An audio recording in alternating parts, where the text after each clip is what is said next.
The year was 2247, and humanity had been part of the Galactic Council for 30 years. It seemed like a dream come true when the aliens first made contact. Earth joined a community of 47 different species, all working together across the stars. At least that was what everyone believed. Danny Morrison was 7 years old. He had brown hair that never stayed combed and a smile that could light up a room. He lived on New Hope Station with his parents, Kate and Joseph. The station was a mining colony floating in space, far from Earth. It sat in territory controlled by the Krathix Empire, a powerful alien race that looked like giant reptiles with dark red scales and cold yellow eyes. Danny loved collecting rocks. His room was filled with stones from the asteroid fields where his parents worked. Some were smooth and black. Others sparkled with tiny crystals. His favorite was a blue one that seemed to glow in the dark. He kept it under his pillow. On that terrible day, Danny was playing near the edge of the human section of the station. He saw something glowing in the distance, past the barriers that marked the Krathix area. It looked like the most beautiful crystal he had ever seen. It pulsed with soft purple light, calling to him like a star. Danny looked around. No adults were watching. He squeezed through a gap in the fence. His heart raced with excitement. He did not know he was entering a sacred Krathix temple. He did not know the glowing stone was a holy relic that had been worshipped for 1,000 years. He only knew it was beautiful. Danny reached out and picked up the stone. It was warm in his small hands. For a moment he felt pure joy. Then the alarm started screaming. Krathix guards burst into the temple. They were huge, nearly 8 feet tall, covered in armor that made them look like dragons from old Earth stories. They grabbed Danny roughly. The stone fell from his hands and shattered on the floor. Danny started crying. He wanted his mother. He did not understand what was happening. The Krathix high priest arrived. He looked at the broken stone, then at the small human child. His eyes narrowed. He spoke in his language, which the translation device made into cold, hard words. Desecration. Death penalty. No exceptions. Within hours, Kate and Joseph Morrison learned their son had been arrested. They ran to the Krathix authorities, begging to see him. They were denied. Kate fell to her knees, screaming. Joseph tried to force his way through the doors. Guards pushed him back. The news spread across the station, then to other human colonies, and finally to Earth itself. A 7-year-old boy was going to be executed for touching a stone he did not know was sacred. Director Paul Grant was in charge of human affairs in Krathix space. He was a calm man who had spent 10 years building good relationships with the aliens. Now his hands shook as he requested an emergency meeting with the Krathix Council. "He is a child," Paul said, trying to keep his voice steady.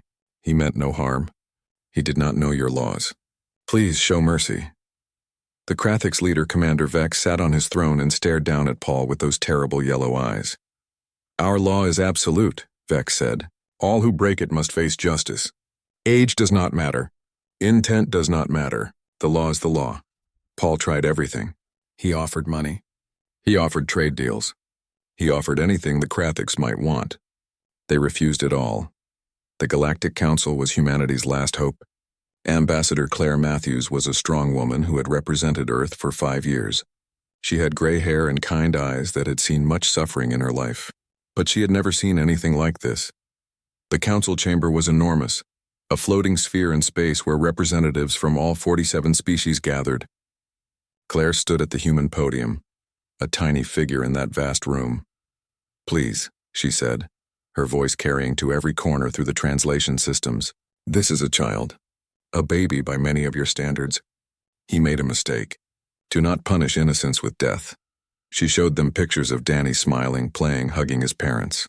She showed them Earth laws that protected children, that recognized they cannot be held to adult standards. The other species listened. Some seemed uncomfortable, but when the vote came, it was clear.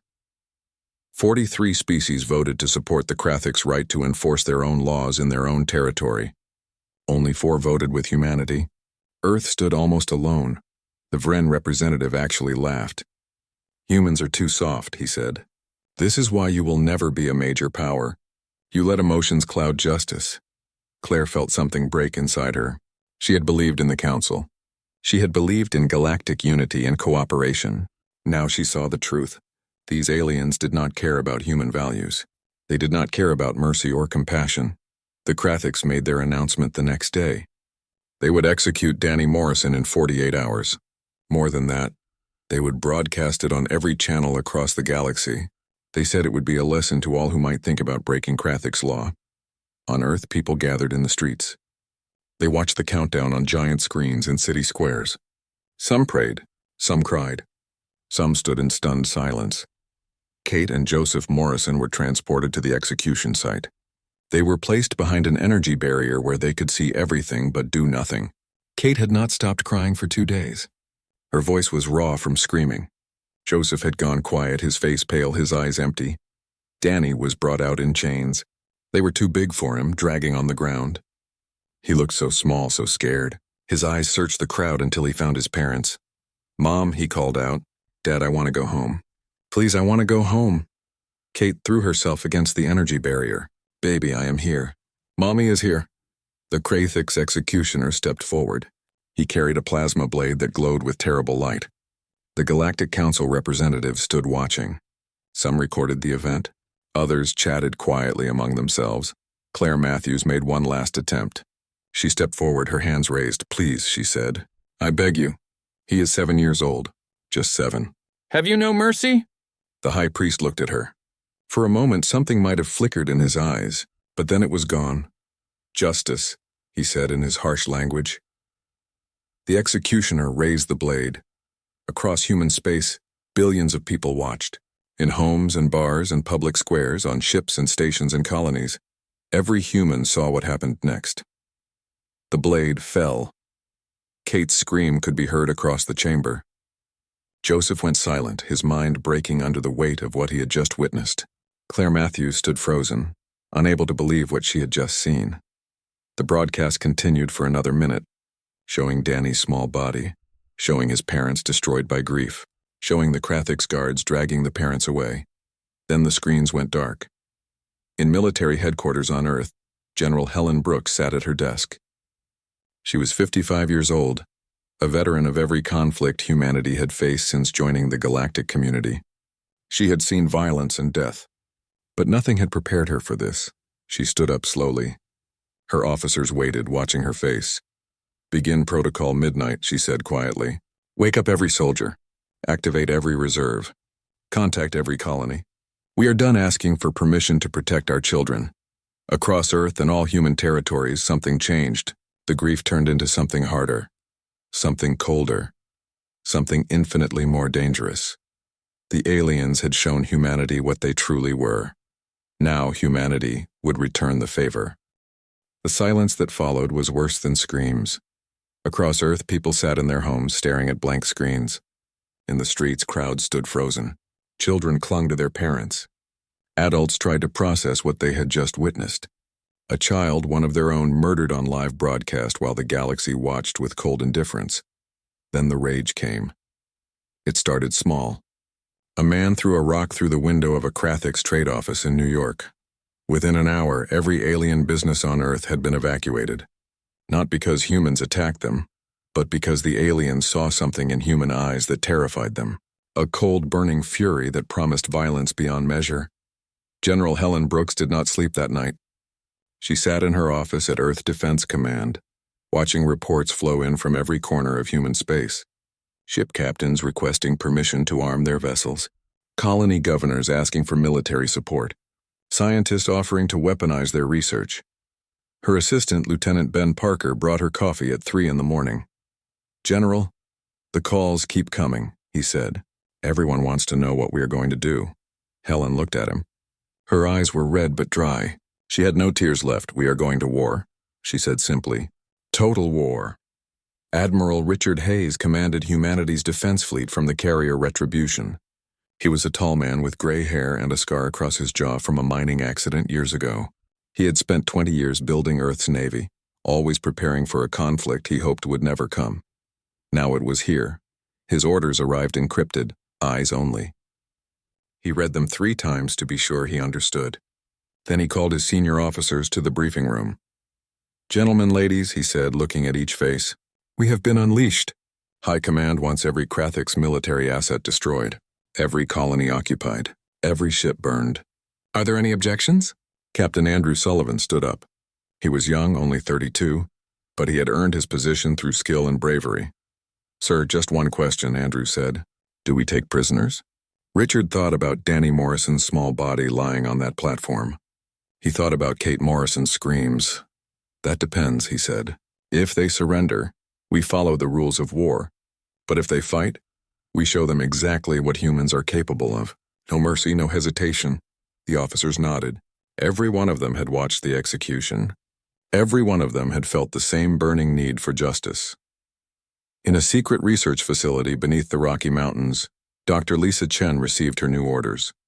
She was Earth's leading weapons designer, a genius who had spent years developing defensive technologies. She believed in peace and using science to protect rather than destroy. That belief died with Danny Morrison. "How long do we have?" she asked the director on the video call. 3 months, he replied. "We need weapons that will make the Krathiks regret ever hearing the name humanity." Lisa looked at her team. 20 scientists, all volunteers, all ready to work around the clock. "We have designs that were never meant to be built," she said. "Weapons too terrible to use. Now we build them all." The first weapon was simple but devastating. A railgun that fired tungsten rods at a significant fraction of the speed of light. It could punch through any shield the Krathiks had. The second was an electromagnetic pulse weapon that could shut down every system on a ship in seconds. The third was classified even within the team. Lisa called it Project Hellfire. While the military prepared, Ambassador Claire Matthews did something no one expected. She went to the Galactic Council chamber, but not to beg. She carried a data pad with her filled with evidence and recordings. She stood at the human podium and spoke into the silence. "You allowed a child to be murdered," she said. Her voice was calm, cold. "You sat here and voted to let it happen. Some of you even smiled. You thought we would forget. You thought we would forgive. You were wrong." She pressed a button on her data pad. Images filled every screen in the chamber. Pictures of Danny Morrison playing, laughing, being a normal child. Then the execution shown again in brutal detail. "This is what you endorsed," Claire continued. "This is what your vote meant. I want you to remember this moment. Because what comes next is on you. Every ship destroyed, every life lost, every drop of blood spilled. You could have stopped this. You chose not to." She walked out of the chamber. Behind her, species began arguing with each other. Some defended their vote. Others questioned if they had made a mistake. The unity of the council cracked that day. 3 months after Danny's death, the attacks began. The first target was a Krathiks military outpost on the edge of their territory. It was a small base, only 200 soldiers, meant to monitor shipping lanes.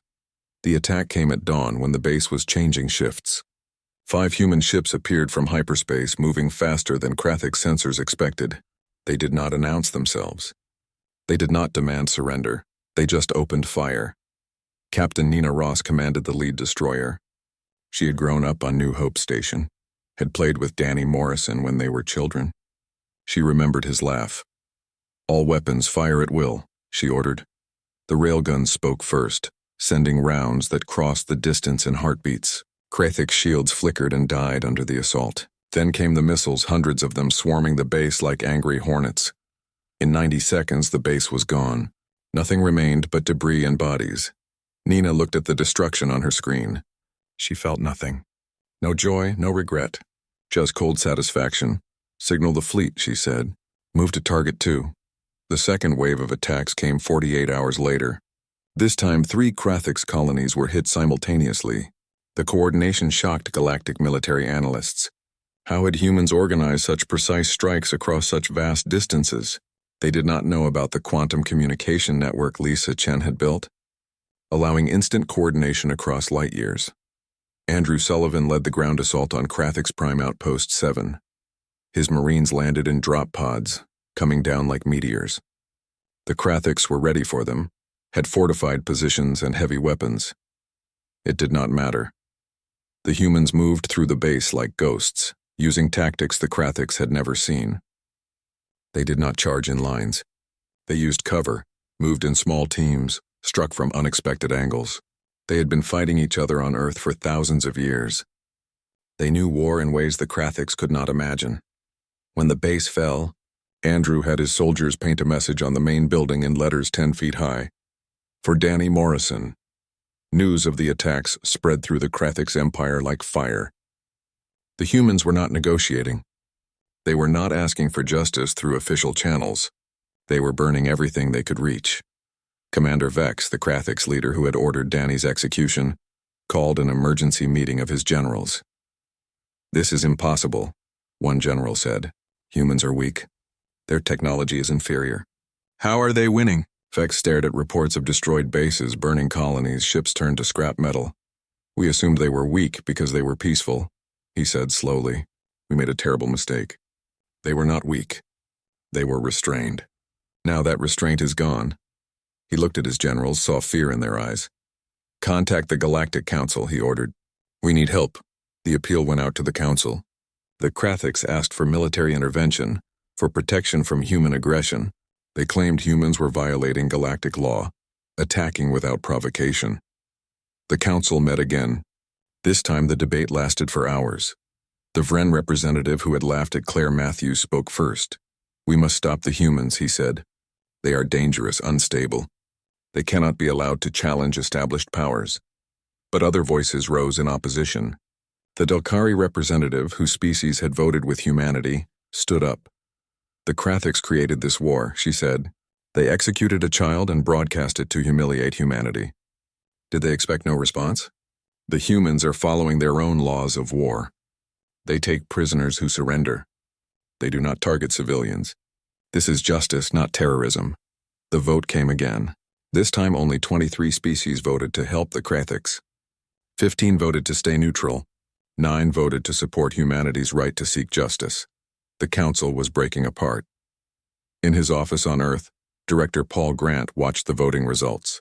He had spent 10 years building relationships, trying to make humanity respected in galactic society. All that work had burned with Danny Morrison. But maybe, he thought, respect was not what humanity needed. Maybe they needed fear. The Battle of Neptune's Gate changed everything. Within 48 hours, every major news network in the galaxy broadcast footage of the fight. They showed human ships dancing through Krathix formations, striking with precision and power. They showed the moment the gravity lance crushed 3 dreadnoughts into nothing. Most importantly, they showed the Krathix fleet running away. In the Galactic Council chamber, representatives sat in stunned silence as they watched. The Vren ambassador looked pale. The Zelthari coalition leader kept rewinding the footage of the gravity lance, trying to understand what he had just seen. "This is impossible," the Rexian representative said. "Humans have been in space for barely 200 years. How do they have weapons like this?" Ambassador Claire Matthews sat at the human podium, watching the aliens process what humanity had become. She felt no satisfaction, no joy. Only a cold certainty that things would never be the same. "You asked how we have these weapons," she said, her voice cutting through the murmurs. "We built them in 8 months. 8 months of anger, grief, and determination. You wondered what humans were capable of when we stopped asking for permission and started taking action. Now you know." The chamber fell silent. "We told you," Claire continued. "We told you that killing our child would have consequences. You did not believe us. You thought we were too weak, too peaceful, too kind to fight back. You forgot that peaceful does not mean incapable."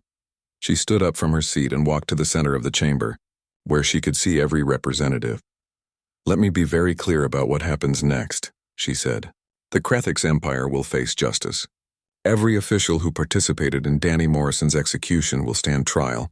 Every species that supported them will face consequences.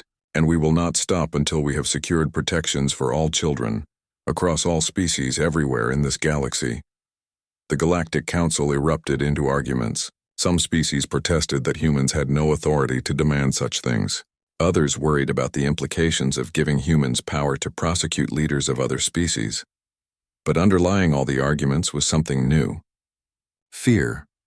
The galaxy had learned that humanity was dangerous. While diplomats argued, the war continued. But now it was different. The Krathix were no longer fighting back with the same strength. Their fleets avoided confrontation. Their colonies surrendered when human ships arrived. Captain Nina Ross led her squadron to Krathix Colony Delta 7, a mining settlement with 10,000 inhabitants. She expected a fight. Instead, the colonial governor met her ship with a white flag. "We surrender," the governor transmitted.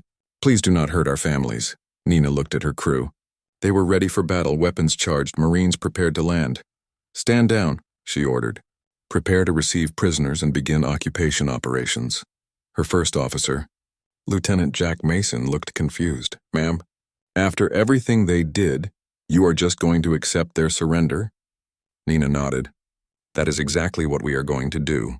We are not fighting to commit genocide. We are fighting to prove that justice exists. If they surrender, we show them that mercy is real, even if they never showed it to us. The occupation of Delta 7 became a model for how humans handled conquered territory. They arrested military leaders and sent them to await trial. They allowed civilians to continue their lives. They even helped repair damage from previous battles. One Krathix child, no older than Danny Morrison had been, approached a human Marine named Corporal Betty Hughes. "Are you going to kill us?" the child asked in broken English. Betty knelt down to the child's level. She had 2 children of her own back on Earth. "No, sweetheart," she said gently. "We do not kill children, ever. What happened to our boy was wrong. We are here to make sure it never happens to anyone again." Videos of that interaction spread across the galaxy. The image of a human soldier, member of the species that had crushed the Krathix military, kneeling to comfort an enemy child, was powerful. Some species began to wonder if they had misunderstood humanity entirely, but not everyone was convinced. The Zelthari coalition, who had provided legal justification for Danny's execution, still defended their position. Their lead representative, Ambassador Kelzara, spoke to the council. The humans claim to fight for justice, but they use weapons of mass destruction. They crashed the Vran economy. They have killed thousands. This is not justice. This is revenge. Colonel Sarah Bishop, who had been building alliances across neutral worlds, stood to respond. "Ambassador Kelzara," she said calmly, "let me tell you about revenge. Revenge would have been destroying the Krathix homeworld. Revenge would have been executing every Krathix official we capture without trial. Revenge would have been broadcasting their deaths across the galaxy the way they broadcast Danny's." She paused, letting her words sink in. "We have not done any of those things. Every attack has been on military targets. Every prisoner has been treated according to our rules of war. Every civilian has been protected. We are showing restraint even in our anger. Can you say the same about what was done to a 7-year-old child?" Kelzara had no response. The trials began 3 months after the Battle of Neptune's Gate. Lieutenant Commander Emma Wright, who had flown fighters in the battle, was also a trained lawyer. She led the prosecution team. The first defendant was the Krathix executioner who had personally killed Danny Morrison. He sat in the courtroom, still defiant, still believing he had done nothing wrong. "You murdered a child," Emma said, presenting evidence on screen after screen. "You knew he was young. You knew he meant no harm. You knew his parents were watching. And you killed him anyway while the galaxy watched." The executioner responded through a translator. "I followed the law. I am innocent." Emma looked at him with cold eyes. "Following orders is not a defense. Following the law is not a defense when the law itself is evil. You had a choice. You could have shown mercy. You could have said no. You chose to kill a child. That is not law. That is murder." The trial lasted 3 days. Evidence was presented, witnesses testified, and the galaxy watched every moment. When the verdict came, it was unanimous. Guilty. The executioner was sentenced to life in prison. Not death. Humans refused to execute him because they refused to become what he was. "We could kill you," Emma told him, "but then we would be no better than you. Instead, you will live with what you did. Every day for the rest of your life, you will remember the child you killed. That is justice." The second trial was for Commander Vex, the Krathix leader who had ordered the execution. He was older, more experienced, and had governed Krathix territory for 20 years. Captain Andrew Sullivan attended the trial. He had led ground forces throughout the war, had seen friends die in battle. He wanted to hate Vex, but as he watched the trial, he saw something unexpected. Vex looked broken. The war had destroyed his empire, killed thousands of his people, and exposed his decisions to galactic scrutiny. He sat in the courtroom looking small and tired. "I believed I was doing what was right," Vex testified. "Our laws are ancient, sacred. I did not think about the child. I only thought about the law." "That is the problem," Emma replied. "You did not think about the child. You saw a law and followed it without considering if it was just. You placed rules above mercy, tradition above compassion, and when we begged you to reconsider, you refused." "If I could undo it, I would," Vex said quietly. But I cannot. I can only accept whatever punishment you decide. The verdict came quickly. Guilty on all charges, but the sentencing debate lasted for days. Some wanted execution. Others wanted life imprisonment. Admiral Richard Hayes was called to testify about appropriate punishment. "We have fought a war," he said. "We have lost people we loved. But if we execute him, we prove that we learned nothing. We prove that we are just as capable of blind justice as they were. I recommend life imprisonment, with the requirement that he spend time educating others about what happens when law becomes more important than life." The judge agreed. Fex was sentenced to life imprisonment, but with a condition. He would spend time each year speaking to military academies and government officials across the galaxy, telling them about his mistake. "You will be our reminder," the judge told him, "a living example of what not to become." As the trials continued, something else was happening. General Helen Brooks was leading a diplomatic effort to create new galactic laws. She proposed the Child Protection Accords, a set of rules that would apply to all species. The rules were simple. Children below certain developmental stages could not be held fully accountable for their actions. Punishments must consider age and intent. No child could be executed for nonviolent offenses. All children had the right to legal representation and fair trials. Many species initially resisted. They argued it would interfere with local customs and traditions. Helen's response was direct. "If your customs include killing children, then your customs are wrong. We are not asking anymore. We are telling you. These rules will apply everywhere. Any species that refuses will face the same consequences as the Krathiks." The implied threat was clear. Humanity had proven they could enforce their will through military power. The vote came before the Galactic Council.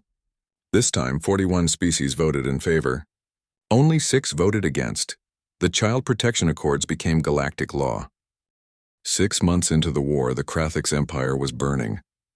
Admiral Richard Hayes stood on the bridge of the Retribution, watching another Krathiks military station explode on the view screen. His fleet had just completed its 17th major operation. 17 victories, 0 defeats. "Status report," he said calmly. "Station destroyed, sir." His tactical officer replied. "All enemy ships disabled or destroyed. We have 43 prisoners requesting medical assistance." "Provide it," Richard ordered. "We are not them. We follow the rules of war even if they did not." This was the pattern humanity had established. They fought with overwhelming violence, but they followed their own code. Prisoners were treated humanely. Civilians were evacuated before attacks when possible. Surrendering forces were accepted and processed. But those who fought were shown no mercy during battle. Captain Jake Phillips commanded the destroyer Vengeance in Richard's fleet. He had lost a daughter to disease 5 years ago. Watching Danny Morrison die had reopened that wound, turned his grief into focused rage. His ship specialized in close combat, darting between larger vessels to deliver devastating strikes at point-blank range. The Krathiks called his ship the Ghost because it seemed to appear from nowhere, deal death and vanish before return fire could connect. "Sir, we have 3 Krathiks cruisers trying to escape," his sensor officer reported. Jake smiled coldly. "Pursuit course. Maximum speed. They do not get to run away." The Vengeance caught them 30 minutes later. The cruisers begged for mercy, transmitted surrender codes. Jake accepted their surrender, took their crew's prisoner, and scuttled their ships. Running was their mistake, he told his crew. If they had stayed and fought honorably, we would have treated them with honor. Cowardice earns no respect, but the war was not just military. Humanity had learned something important over the past 6 months. The Galactic Council responded to pressure from multiple directions. Colonel Sarah Bishop had been a military lawyer before the war. Now she led humanity's diplomatic offensive, traveling to neutral worlds to present evidence of what had really happened. She stood before the Delcari Senate, a chamber filled with bird-like aliens who valued wisdom and debate. "You have been told that humans are aggressors," Sarah said, "that we started this war without cause. Let me show you what really happened." The screens lit up with the execution again. Many Delcari looked away, unable to watch. When it ended, Sarah continued. "This child violated no law intentionally. He was 7 years old. In human culture, children that age cannot be held fully responsible for their actions. They do not understand complex consequences. The Krathiks knew this. They executed him anyway as a show of power. She showed them the Galactic Council vote highlighting which species had voted for or against humanity. We asked for mercy. We begged, we offered everything we had. The galaxy said no, so we stopped asking and started acting. This is not aggression. This is justice. The Delcari Senate voted unanimously to support humanity's cause and offered supplies and medical support to human forces. Sarah traveled to 6 more worlds. Each time she told the truth. Each time more species shifted their support away from the Krathiks. While Sarah worked diplomatically, Major Alex Turner worked in the shadows. He commanded humanity's cyber warfare division, a team of hackers and programmers who could infiltrate any alien network. His team hacked into Krathik's military communications, feeding false information that caused their fleets to be in the wrong places at the wrong times. They infiltrated banking systems, freezing funds meant for military supplies. They even hacked civilian broadcasts, showing Krathik citizens what their government had done. But his most effective work was against the Vren Confederacy, the species whose representative had laughed at human grief. They think this is funny, Alex told his team. Let's see if they are still laughing when their entire economy crashes. His team spent 3 weeks mapping Vren financial systems. Then, in one coordinated strike, they shut down every bank, every stock exchange, every digital transaction in Vren space. The chaos was immediate.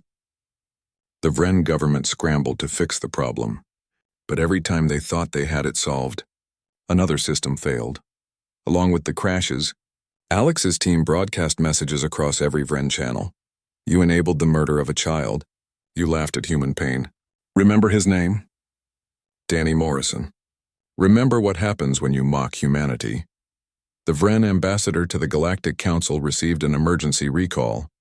His government could not maintain their space operations while their economy collapsed. They withdrew all support from the Krathiks and begged humanity for a ceasefire. Richard Hayes personally replied to their request. We will stop attacking you when you formally apologize for your representative's behavior and commit to supporting the child protection accords we are proposing. Until then, watch your economy burn. The Vren agreed within 6 hours. As the war entered its 8th month, the Krathiks made a desperate decision. They would strike at Earth itself, destroying humanity's homeworld and ending the war in one massive assault. Commander Vex assembled every ship he could spare. 300 vessels, the largest Krathiks fleet in a century.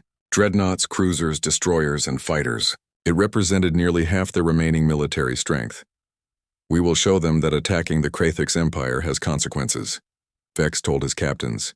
We will burn their world and scatter their species across space. The fleet entered hyperspace, heading for Earth, but humanity had learned the value of good intelligence. Alex Turner's team had been monitoring Krathik's communications for months.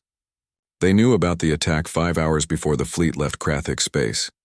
Admiral Richard Hayes received the alert while inspecting a captured Krathik station. All ships, return to Sol system immediately, he ordered. The enemy is coming to our home. It is time to show them why that was a mistake. The human fleet raced back to Earth. Every available ship was called in. Destroyers and cruisers from patrol routes. Carriers from support missions. Even some of the newer experimental vessels that Dr. Lisa Chen had been building. They met at Neptune's orbit, at a point humans had designated as their absolute defensive line. 217 human ships faced 300 Krathiks vessels. On paper, the Krathiks had the advantage. Larger ships, more firepower, greater numbers, but they did not understand human tactics. Commander Greg Foster led the destroyer squadron that made first contact. His 6 ships were tiny compared to the Krathiks dreadnoughts, but they moved like dancers weaving between enemy fire. All ships, Alpha pattern, Greg ordered. The destroyers split into 3 pairs, each taking a different approach angle to the nearest Krathiks dreadnought. They fired as they moved, railgun rounds slamming into shields from multiple directions. The Krathiks captain focused on one pair, trying to destroy them with concentrated fire. But while he focused forward, another pair swept around his stern and fired at his vulnerable engines. The dreadnought went dark, drifting powerless. That is one, Greg said with satisfaction. On to the next. Captain Melissa Drake commanded the carrier group. Her 3 carriers held over 400 fighter craft, each piloted by men and women who had spent the last 8 months learning to fight. All fighters launch, she ordered. Show them what human pilots can do. The fighters poured out like a swarm of angry insects. They moved in ways Krathik's pilots had never seen, using three-dimensional tactics that took advantage of their superior maneuverability. Lieutenant Emma Wright flew her fighter into the heart of a Krathik's cruiser formation. Missiles and railgun fire filled space around her, but she twisted and turned, her reflexes enhanced by training and pure adrenaline. She locked onto a cruiser's bridge and fired a missile. It streaked through space and punched through the weakened shields, detonating inside the ship's command center. "Bridge kill confirmed," her computer announced. "That was for Danny," Emma whispered. But the true terror came when Dr. Lisa Chen's ultimate weapon arrived at the battlefield. It was mounted on a modified destroyer, a massive device that took up half the ship. Nobody except Lisa and a handful of engineers knew exactly how it worked. They called it the Gravity Lance. Captain Victor Cole commanded the ship carrying the weapon. He was a quiet man who had lost his entire family to a Krathik's raid in the early days of the war. "Target locked," his weapons officer reported. 3 Krathik's dreadnoughts in formation. "Fire when ready," Victor said. The weapon activated with a sound that nobody should have been able to hear in space, but somehow everyone felt it in their bones. A beam of invisible force reached out and touched the 3 dreadnoughts. For a moment, nothing happened. Then the ships began to compress. Metal screamed and buckled. The vessels crumpled like paper, crushed by artificial gravity 1,000 times stronger than anything natural. In 10 seconds, 3 of the largest ships in the Krathik's fleet simply ceased to exist, compressed into spheres of dense matter no larger than cars. The Krathik's fleet broke. Ships that had been pressing forward suddenly reversed course, trying to escape. Some captains surrendered immediately. Others just fled, abandoning the battle entirely. Admiral Richard Hayes watched it happen from the bridge of the Retribution. "Let them run," he said. "But mark every ship that flees. They will answer for this attack." Of the 300 Krathik ships that came to destroy Earth, 2 years after Danny Morrison's death, the galaxy looked very different. The Galactic Council met in its reformed chamber, redesigned to give equal voice to all species rather than favoring the oldest and most powerful. Ambassador Claire Matthews sat not at the human podium, but at the center position reserved for the council chair. She had been elected by a majority vote 6 months earlier. Her first act as chair was to hang a picture in the chamber. It showed a 7-year-old boy with brown hair and a bright smile, holding a glowing stone. Below it, a simple inscription in every galactic language. "Remember why we changed." The Krathik's empire still existed, but it was smaller now. They had lost 20% of their territory, most of it converted to independent zones governed by councils that included multiple species. Their military was limited by treaty to defensive forces only, but they were not destroyed. Humanity had shown them mercy, even in victory. Admiral Richard Hayes walked through the halls of the newly renamed Morrison Station, the former Krathik's military headquarters that now served as the home of the Galactic Peacekeeping Force. The force was composed of ships from 17 different species, but the largest contingent was human. He stopped at a memorial wall where names were carved in stone. Human names, Krathik's names, even a few Vren and Delkari, all soldiers who had died during the war. Lieutenant Ben Parker, now a captain, stood beside him. "Do you think it was worth it, sir?" Ben asked quietly. Richard thought about that question for a long moment. "War is never worth it," he said finally, "but sometimes it is necessary. We did not start this war. We did not want it. But once it began, we fought it the right way. We protected innocents. We followed rules even when our enemies did not. We showed the galaxy what humanity truly is." He looked at the names on the wall. These people died so that no other child would face what Danny Morrison faced. If that is not worth fighting for, then nothing is. Dr. Lisa Chen had returned to peaceful research, but her weapons remained. The gravity lance, the railguns, the EMP systems, all were now standard equipment on human warships. Other species had tried to copy them, but human engineers had designed them with safeguards that made them nearly impossible to replicate. Lisa sat in her laboratory, working on a new project. This one was not a weapon. It was a medical device that could detect diseases in alien biology, helping doctors treat patients from any species. Her assistant, a young woman named Karen Stone, watched her work. "Doctor, why did you agree to build those weapons?" Karen asked. You always said you believed in peace. Lisa did not look up from her work. I do believe in peace, she said. But peace has a price. Sometimes that price is being strong enough that others fear to attack you. We built those weapons not because we wanted to use them, but because we needed the galaxy to understand we could. She finally looked at Karen. And when we did use them, we used them carefully. Every target was military. Every attack was measured. We could have destroyed the Krathiks completely. We chose not to. That is the difference between strength and cruelty. On New Hope Station, life had slowly returned to normal. The mining operations continued. Children played in the same areas where Danny had once played. But there was a park now built in his memory where families gathered. Kate Morrison taught at the station school. She found it helped to be around children, to see their joy and innocence.